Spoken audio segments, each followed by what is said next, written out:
Nice to see you. How are you?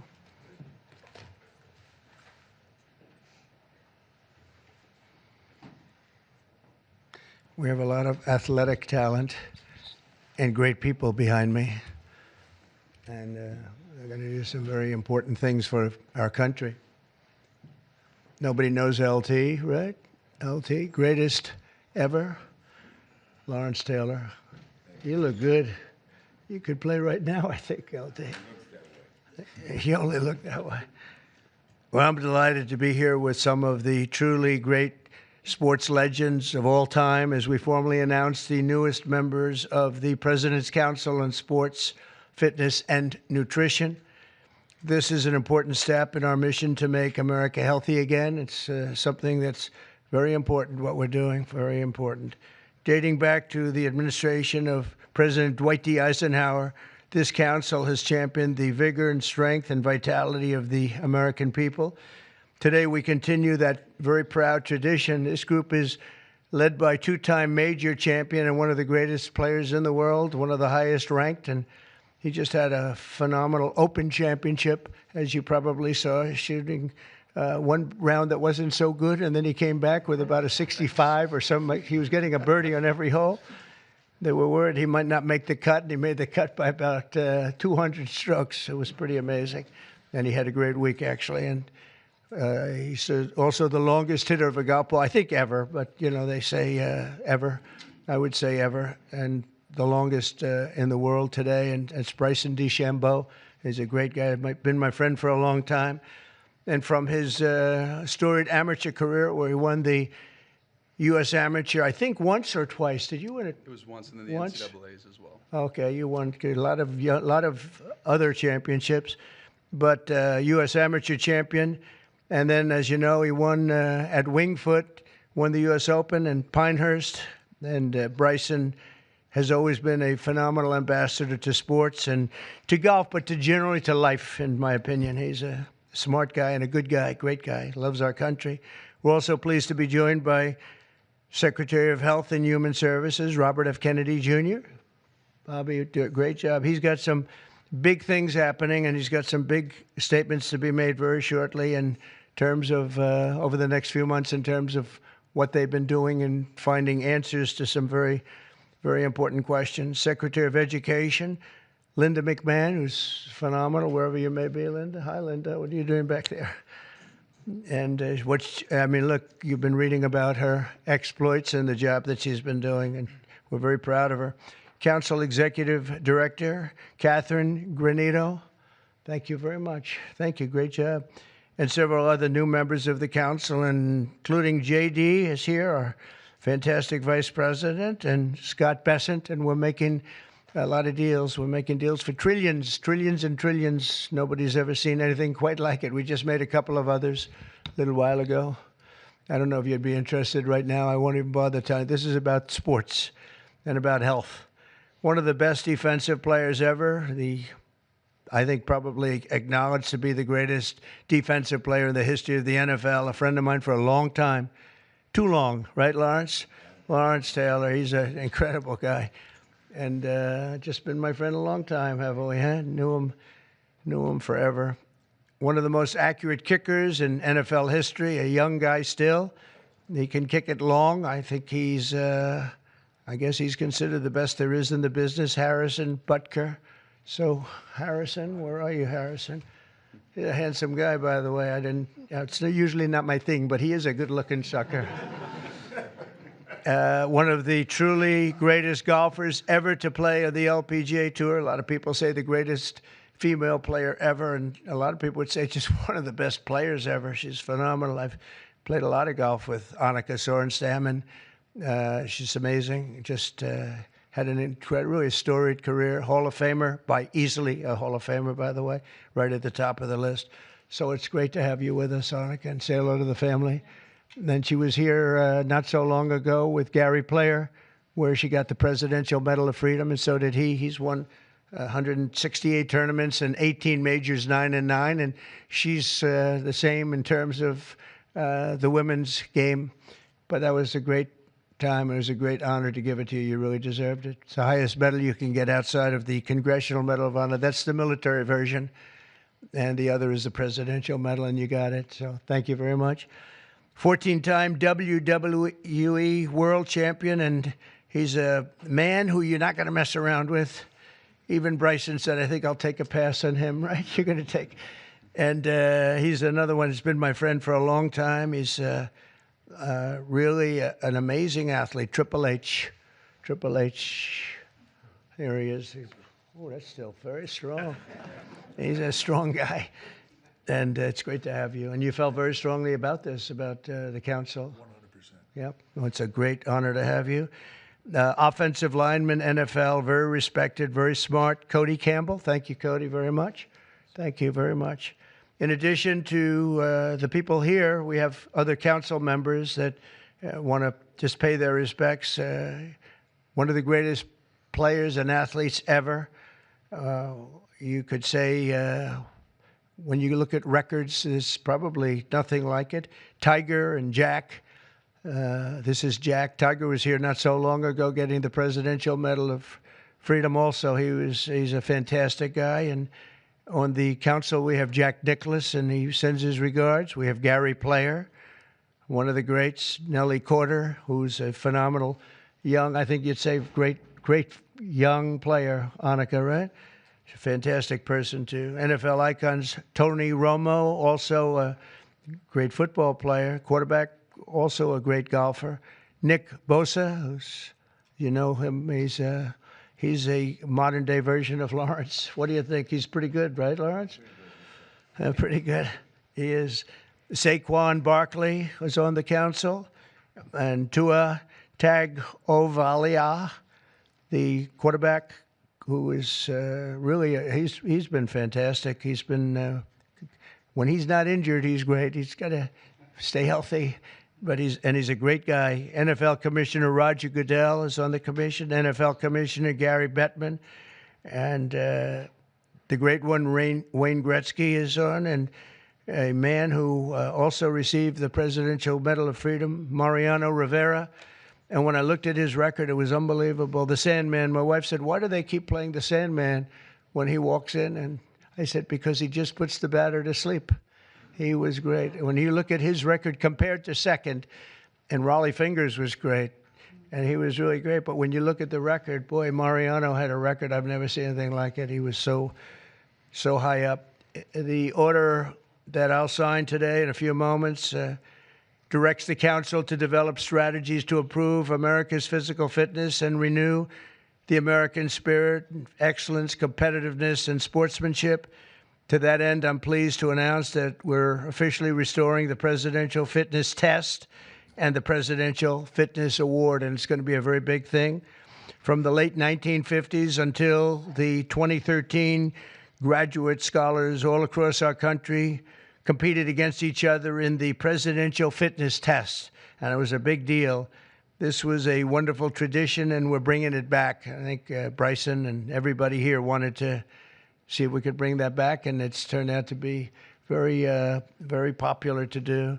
My administration's also pressing forward with the important reforms in sports and athletics, and the group behind me and the others that I mentioned and others that I've asked to join. We have many great athletes I've asked to join the council, and we're going to let some of them come in. But they're going to also be working on college football in terms of what happened. It's a mess. What happened? It's what they're doing with college football, and the fans are upset about it, and players are being taken from team after team and being traded around like playing cards, and a lot of money's passing, and nobody knows what's happening. So these people behind me are going to be very much involved in figuring that whole thing out and working on it and trying to bring some sanity to that incredible, not only the football, college sports, very, very bad for women. It's very bad what's happening, because now all of a sudden there's no women that are able to get the money that they're talking about. You know, it seems to be going mostly to football, some basketball, and women's sports are being totally decimated. We know that, Annika, you know, with this. It's all going into football, and some to basketball, and everything else is being left behind.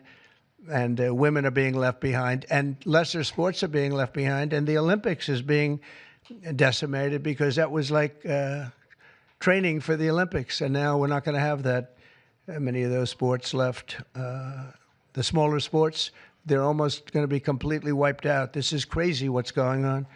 We banned men from competing in women's sports, and last week the United States Olympic and Paralympic Committee announced that they will be complying with that order, so there won't be men playing in women's sports. That seemed like an easy one. They say it's an 80-20 issue during the campaign. I said, no, that's not 80-20. That's 97-3. Maybe it's 98-2, perhaps. And last Thursday, we terminated third-party pay-for-play schemes in collegiate athletics and effectively we saved college sports, but now we have to heal it, because it's really a mess. It's a real mess. This council will play an important role in shaping these new policies and ensuring that we preserve the American athletic tradition for many generations to come. And in the years ahead, we'll have the chance to showcase our nation's athletic dominance in the world stage as we host the America 250. So we have America 250, and we have, it's going to be incredible, the Patriot Games. But we have the Ryder Cup, we have the President's Cup, we have the 2026 FIFA World Cup. So we have the World Cup here, we have the 2028 Olympics. So when they cheated on the election and they picked somebody that wasn't supposed to be there, I was very upset before that, because I got the Olympics and I got the World Cup. I was the one that did it. I can't say I got America 250. It just happened to be 200. I'd like to take credit for that, but I don't think I'll be able to. But we have a big thing coming up. But I was very upset because I got them, and it was skipped an election season. And so it took place in the next term, after the term that we were supposed to have. And I was extremely angry. And then when I won, I said, wait a minute, I think I just picked up the Olympics and I just picked up the World Cup. So it worked out sort of cool. But I want to again, thank everybody in the council. They want to work, too. These are people that really, we only do it by request. And people, they want to work and they want to make things better. And I hope they can make college sports better. They can heal it. They can find a solution. It's not going to be that easy. But you have a lot of smart people. So I'd like to begin by introducing Bryson to say a few words. And then we'll have Triple H, and we'll have a couple of other people say something. And then I'm going to sign that good-looking couple of pieces of paper. And it means a lot. It's going to be a very important council, and thank you all for being here. Bryson, please. Thank you, everybody, for being here. And first off, I'd like to say thank you to President Trump and Vice President Vance for your support and this initiative and council. And to be honest, I never would have thought that this opportunity would have been here right at our doorstep. We have an opportunity at being the 70th anniversary of the President's Council on Sports, Fitness, and Nutrition to literally change the fabric of kids' lives. And our first initiative is to bring back and reignite the President's Fitness Test, and then also reestablish some key other metrics on guidelines around building some communities, and also, again, with the President's initiatives around college, we think we can help in that regard too. But we've got a great established council with us that we believe we can change the fabric of our communities and kids' livelihoods for the future generations that are to come. I can't thank you guys enough, and looking forward to making massive changes in kids' lives and in our America's future. Thank you. Thank you. First of all, I'd like to say the same. Thank you to President Trump. Thank you for this honor. I'm humbled by it. I'm truly honored to be on this. Vice President Vance, thank you very much. Secretary Kennedy, truly appreciate all that everybody is doing for the health and wellness of the entire country. For me, since I was 14, this has been such an important part of my life. Health, fitness, sports, nutrition, all of it. I think learning that at a young age sets you up for success in life. And without it, you're at a lesser place for it. So I look forward to the opportunity to do this. I look forward to the opportunity to help make our youth healthy, help get them engaged in sports, and let them learn what it takes to be successful in life. So thank you very much for the honor. Thank you. Thank you. Thank you. Bobby, please. Thank you very much, Mr. President. In December of 1960, a month after he won the election, my uncle, who was about to be president, wrote an article for Sports Illustrated called "The Soft American," and he was lamenting the fact that America had prided itself on its beef jerky toughness, and that we were losing that. We were falling behind Europeans. We were falling behind other nations. And he was signaling with that article that he was going to make physical fitness of our kids the centerpiece of his administration. And I'm so grateful to President Trump for bringing back this tradition. I was talking to Paul before we went in here. We were part of the Council on Physical Fitness when we were kids. And you had to do sit-ups, you had to do pull-ups, you had to do shuttle runs, you had to do 1-mile runs. And they awarded the top 15% with a patch and with recognition and with certificates. And for me, it was a huge item of pride when I was growing up. And we need to reinstill that spirit of competition and that spirit and that commitment to nutrition and physical fitness. And I'm so grateful to President Trump for your leadership in bringing this back for our country. Thank you very much. Anna, representing the great women in sports, please. Thank you. Thank you, Mr. President, Vice President Vance. This is truly an honor.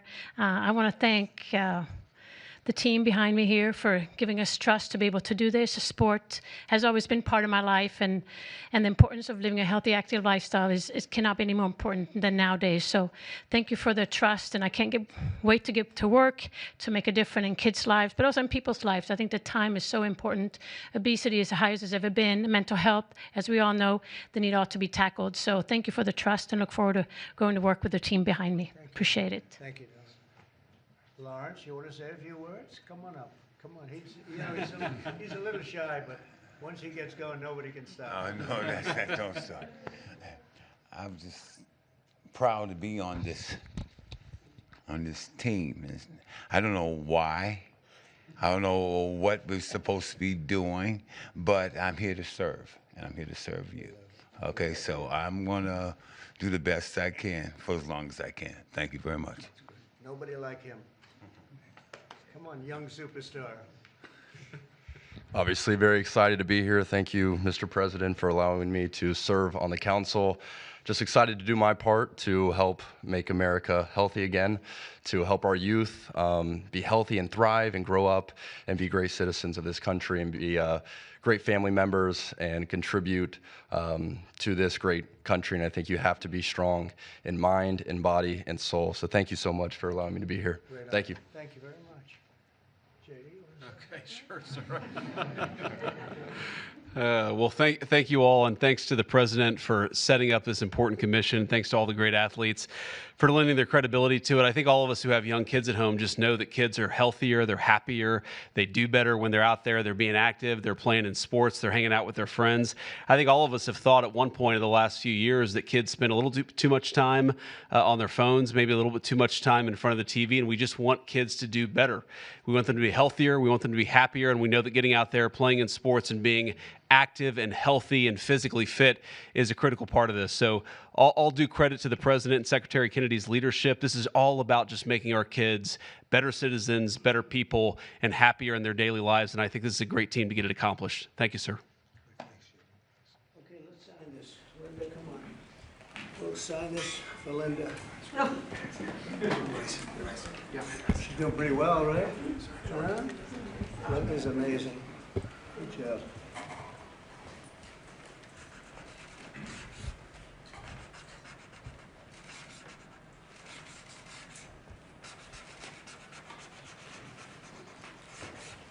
Okay, we got it. I think we're good.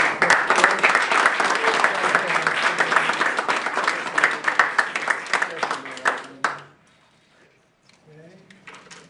We'll pass them around, please. Okay, here you go. Thank you. Okay. That is Not signed with an auto pen. There's no auto pens. We don't want auto pens in the White House. Okay? Any questions, please? About it. I think probably.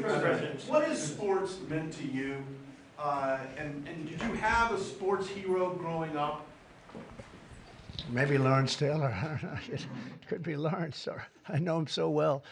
Well, a lot of sports heroes. It meant a lot. I was always a person that loved playing sports. I was good at sports.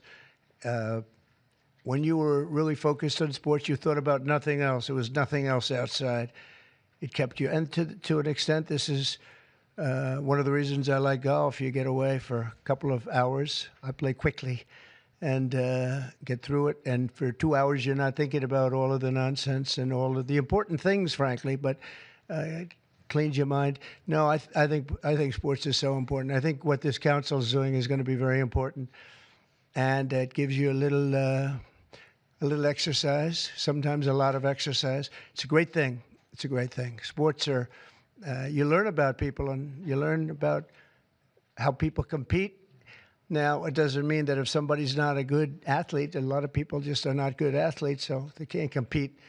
But you learn about people playing sports and playing sports with and against some. So I've always loved it. It's been very important to me. These people are, inspirations. These are the top people in their individual sports. The council itself, I mean, they have some of the greatest champions, for the most part, the greatest champions in their sport. So they really understand sports, and understanding it's very important. Thank you for the question. Yeah, please. Please, go ahead. Yeah, Mr. President, can you talk about your plans for the new ballroom that was announced today? Yeah. And the $200 million, that's going to be paid for by yourself as By well me, as yeah. private donations? It's a private thing. Yeah, I'll do it, and we'll probably have some donors or whatever, but it's about $200 million. So we've been planning it for a long time. They've wanted a ballroom at the White House for more than 150 years, but there's never been a president that was good at ballrooms. I'm really good. In fact, I looked at one that we just built in Turnberry in Scotland, and it's incredible. We're good at building. I'm good at building things, and we'll get it built quickly and on time. It'll be beautiful, top of the line. We've retained the best architects and engineers, everything else. It'll be built over on the east side, and it will be beautiful. It'll be views of the Washington Monument. It won't interfere with the current building. It'll be near it, but not touching it, and pays total respect to the existing building, which I'm the biggest fan of. It's my favorite. It's my favorite place. I love it. But they've wanted it, and when they have big events, you entertain the president of China or the president of any place, and you have big crowds. They've always had to get a tent. And you've probably been to some of them, Bobby. When it rains, it's a disaster. And the tent's 100 yards. That's more than a football field away from the main entrance. And people are schlopping down to the tent. It's not a pretty sight. The women with their lovely evening gowns, all of their hair all done, and they're a mess by the time they get. And they've always wanted to have it. And I said, in the first term, I said, if I get another shot at this, I'm going to do a ballroom. I was pretty busy in the first because I was running the country, and I was also fighting for survival with all of the lunatics I had to beat. But it worked out, obviously, it worked out very well because here we are. But I always said I was going to do something about the ballroom because they should have one. So we'll be leaving it. It'll be a great legacy project, and I think it'll be special. You saw some renderings of the initial. I think it'll be really beautiful. No government dollars at all. No government dollars, no. Canada week between its executive order, trade, Russia, Gaza, but also the family of Virginia Giuffre released a statement overnight in response to some of the comments that you made this week. You said that Jeffrey Epstein stole people from Mar-a-Lago. At the time, did you know why he was taking those young women, including Virginia? No, I didn't know. I mean, I would figure it was ABC fake news that would ask that question, one of the worst. But no, I don't know really why. But I said, if he's taking anybody from Mar-a-Lago, he's hiring or whatever he's doing. I didn't like it, and we threw him out. We said we don't want him, at the place. This is a story that's been known for many years, as you know. But it's, I didn't like it that he was doing that. Yeah, please. If Canada moves forward with Palestinian state, Say it again. If Canada moves forward with recognizing the Palestinian state, is that a deal breaker for you? Well, we're going to see. No, I didn't like what they said, but that's That's their opinion. I didn't like that. Not a deal breaker, but we haven't spoken to Canada today. He's called, and we'll see. But we have made a few deals today that are excellent deals for the country. You know, we're taking in literally trillions of dollars for the country. This is making our country very rich and respected again. We have, you know, I tell these people, and I say it as much as I have to say it, but every leader is at NATO, and I was in the Middle East with the three great countries, three great leaders, Qatar, you know, Saudi Arabia, UAE, and everybody said the same thing. All of the NATO countries, essentially, they said that we were a dead country. 1 year ago, we were a dead country. Now we're the hottest country in the world. Look at you people. We're the hottest country anywhere in the world. We're doing great. Yeah, do you have a... Canada currently. What's the holdup with the negotiations with Canada? Well, they have to pay a fair rate. That's all. It's very simple. They have been charging very, very high tariffs to our farmers, some over 200%. And they've been treating our farmers very badly. They've been treating our country very badly for years. And look, we like Canada. I love Canada. I have so many friends in Canada. But they've been very poorly led. They've been very, very poorly led. And all we want is fairness for our country. That's all. You know, they want to be under the, as we call it, the Golden Dome. And I said, well, you know, you're going to have to pay for that. They want a lot of things from our country, and for years we did it. We basically protect them with our military. They spend very little money on their military, as you know, not an acceptable amount of money. Yeah, please. Thanks a lot, Mr. President. Your tariffs policy goes into effect tomorrow. Yeah. As you know, a federal appellate court today heard oral arguments about whether or not you had the authority to unilaterally impose those tariffs. I'm not going to get you to weigh in on the legal arguments, but you're weighing your decision to do that, your authority to do that, based on a 1977 law. It's never been invoked before. Why didn't you invoke this law? Well, we've been winning all along. I just want to ask you, why didn't you invoke this law in your first term? You could have taken in billions upon billions of dollars in your first term, but you waited until your second term. Yeah, because in my first term, I was fighting lunatics like you who were trying to do things incorrectly and inappropriately to a president that was duly elected. And we did do certain tariffs in the first term. If you look at China, we took in hundreds of billions of dollars from China.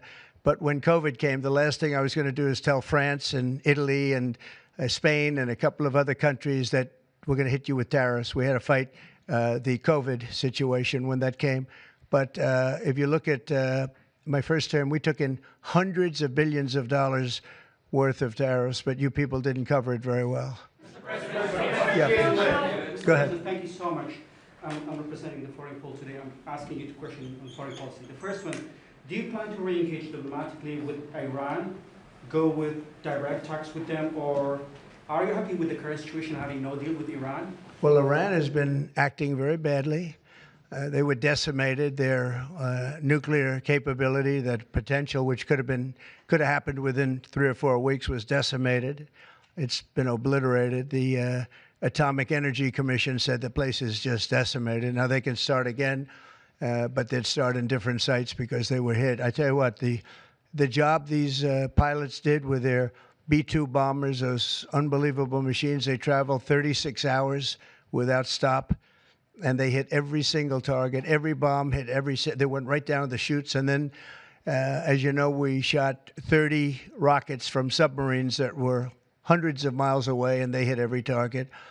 So they can start again, but they haven't been saying the right thing. I will say Iran has not been saying the right thing. They have not been speaking nicely, and they should be. Yeah, please. Yes, President Jerome Powell not lowering interest rates again. Many people say that he's playing politics with the futures of millions. Well, he of is. We call him Too Late. He's Too Late. It's his new nickname. It's Too Late Powell. He's a terrible Federal Reserve Chairman. Not only that, he's building a building. He's at $2.9 billion. It's actually 3.1 if you include other areas that are essentially the same thing. Way over budget, has no idea what he's doing. And I would say he's probably good at that compared to what he does with interest rates. But, you know, we have him there, and it was a mistake. I put him in, and then Biden extended him. And Biden only extended him because he knew I couldn't stand him. And that turned out to be not a good thing for Biden. Although he did lower interest rates just prior to the election, didn't work out too well for them. But he did lower them pretty substantially just prior to the election. No, he's a political hack, not very good.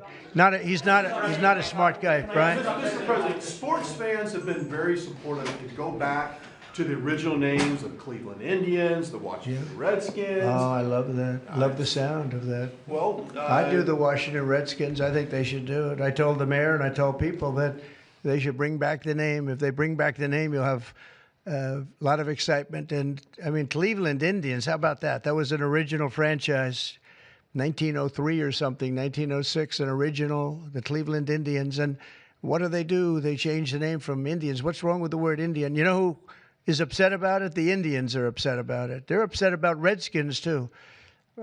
So Redskins, I guess you'd say it was a little bit lesser of a case, but people want to see the Redskins, and the Indians want to see the Redskins back. No, I recommend it. I was asked that question the other day. The Washington Redskins, it's a fabled franchise. And now, I don't even know what the hell their last name is. What are they, Commanders or something? Is it Commanders? It's not a good name. About President Biden, sir. About President Biden, sir. May I ask you a question? Wait a minute. No, not you. You. Mr. President, Kamala Harris, as you know, is not running for governor of California. She's not going to do it. What do you see in her political future, sir? Well, she can't speak. She can't talk. She can't do an interview. I thought it was a very strange campaign that we had. But, you know, I had two of them. We were up by like this massive number of points on Biden, and they said, let's change to Kamala. Nobody knew who Kamala was. Nobody knew her last name, Harris. They said, we're going to get Vice President Harris. Everyone said, who the hell is Harris? They only knew her by the first name. But no, I thought she was a terrible candidate. Look, don't forget, she didn't really get the nomination. I mean, that whole nomination was strange. She was the first one out. You know, she took a good amount of points with her when she announced, but nobody knew her. And once they got to know her, she dropped out very shortly after she started. And she started with a pretty good, you know, she was like in second or third place. But I don't know. I mean, I wouldn't call her a skilled politician. Would you? She's also coming out with a book. Any plans to buy it? I don't know. I think I'm going to buy it. I'd love to see it. No. I'd find it. Look, I find everything in politics interesting. I sort of enjoy politics. She wasn't a skilled person. You know, you have skilled politicians, really skilled politicians, and then you have some that aren't. And she was put in a very tough position, I think. She did have a 6-week honeymoon. They told me, the pros said, you know what, she's going to have a 6-week. And she did. She was like untouchable in terms of everybody thought great. But she didn't do any interviews or anything, which was strange. Not even friendly interviews with friendly reporters like her right there, really friendly reporter. And you know what happened? People said, what's wrong with her? Why isn't she doing? She made a mistake. She should have done interviews. She didn't run a great campaign, but we beat Biden, and then we had to beat, nobody's beaten two. I had to beat two. That's like Dana White, the great Dana White has a fight, and he has a fighter that's getting the hell knocked out of him. They say, well, let's take him out and put somebody else in. Didn't seem fair to me at the time, but where are we? We're in the White House. So, I mean, you know, so it worked out. Mr. Very serious question here. Russia today hit Kyiv with missiles and drones, more than 100 people, kids. I think it's disgusting. Russia, I think it's disgusting what they're doing. I think it's disgusting. This is Biden's war. It's not my war. But I said if I get in, I'll try and get the thing stopped. But I think what Russia's doing is very sad. A lot of Russians are dying. You have a lot of Russians. More Russians are dying. But Russians are dying. Ukrainians are dying. You know, the United States isn't really involved in that war. It shouldn't be. And by the way, I made a deal with NATO where NATO pays us for everything that we send. We send them ammunition, missiles, etc. And we're not paying anything for that war. But I will tell you this, it should be stopped. It's a disgrace. And the ones that are dying are they're losing 7,000 now. It was 5,000. They're losing now 7,000 soldiers a week, Ukrainian soldiers and Russian soldiers. And they're also losing people now in the towns and cities because Putin's hitting them with rockets. No, I think it's disgraceful. You have a 10-day deadline. You imposed a 10-day deadline. Yeah, we have about 8,000. Yeah, we're going to put sanctions. I don't know that sanctions bother him. You know, they know about sanctions. I know better than anybody about sanctions and tariffs and everything else. I don't know if that has any effect, but we're going to do it. Europe is extremely upset. But this is a war that should have never happened. This is a war that wouldn't have happened if I were president. And this is Biden's war. This was a stupid war to get into. Should have never gotten into this war. Steve Witkoff is traveling to Israel. Yeah, going to Israel, and then he's going to Russia, believe it or not. Representative Marjorie Taylor Greene has said that what is occurring there is a genocide. Do you agree? Oh, it's terrible what's occurring there, yeah. It's a terrible thing. People are very hungry. You know, the United States gave $60 million for food, and it's a shame because nobody, you know, I don't see the results of it. And we gave it to people that in theory are watching over it fairly closely. We wanted Israel to watch over it. Part of the problem is Hamas is taking the money and they're taking the food. But we gave $60 million a couple of weeks ago. Nobody said anything about it. Nobody said thank you, but I didn't need to thank you. I just wanted the people to get fed. And we're helping out financially with that situation. It's a terrible situation. So just to conclude, I want to thank everybody for being here. I want to thank you for being here. This is a great group of people, and it's a good feeling. You know, when we first came to office, this country was really in trouble, and now we're rich as hell, and we're doing amazing things, and we really are. We're the hottest country in the world, and I like that. Thank you very much, everybody. Thank you. President, can I ask you about Mr. President?